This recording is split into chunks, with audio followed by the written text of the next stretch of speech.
want in particular to express my sincere gratitude and thanks to all those who have, in the last 2 days, engaged in some way with my work, found ideas that I've expressed useful, chosen, even when I don't believe them, to attribute inspiration to me in some way, but simply for the act of being here and being willing to engage my work in that way. Especially, I want to express my gratitude to those who traveled long distances to do so.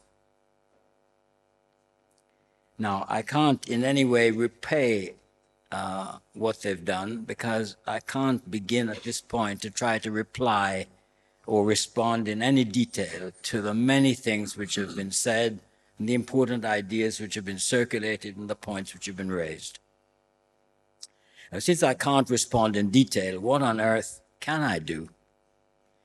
And I've here to try to express to you a certain experience of myself over the last 2 days.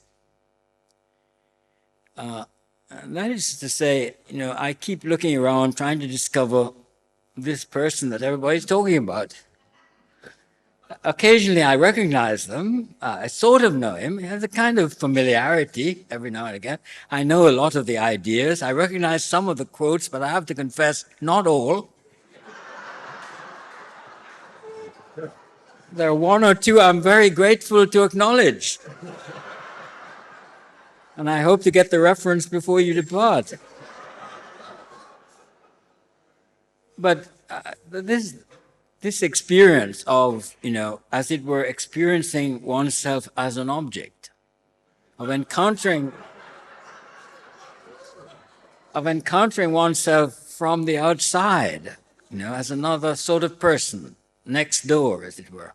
And it is very strange. It's a kind of intense serialized set of embarrassments. And I want just to draw a first thought about thought from that anecdote or observation.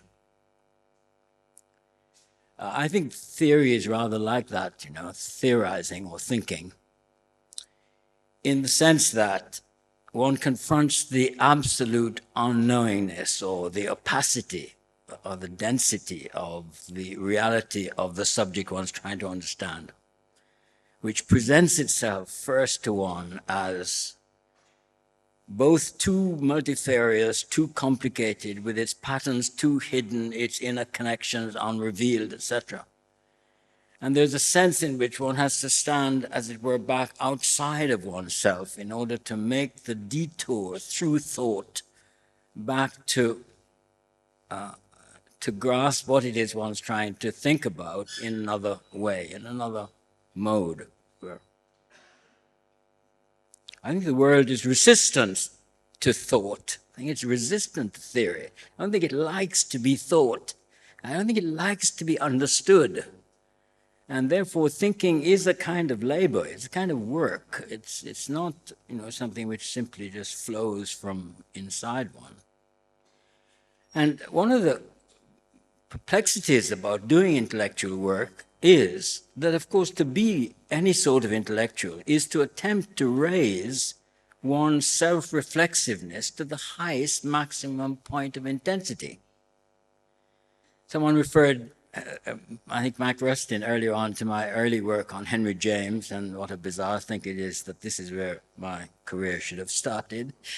But one of the things about James was, of course, the attempt to gain a kind of maximum intensity of self-consciousness, to be as aware, as self-aware about the finest movements of one's own conscious thinking. And yet, to do that is to become instantly aware of the enormous unconsciousness of thinking, of thought, what one simply cannot and will never be able to recuperate self-reflexively. And all these thoughts come from, being present at a conference in which I somehow am being discussed and also discussing. I mean, I felt I know a little bit about that too. I can see a figure in the carpet there that I couldn't see before. So I was tempted to kind of join in and speak of me as in the third person. What I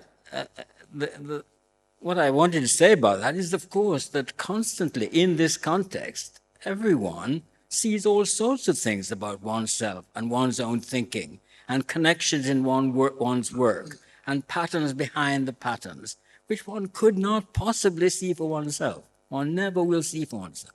In that sense, one is always oneself escaping the attempt to self-knowledge, the attempt to become identical with myself. That is not possible. I cannot become identical with myself. To think is to have that inevitable distance between the subject that is thinking and what is being thought about. And that is just a condition of intellectual work.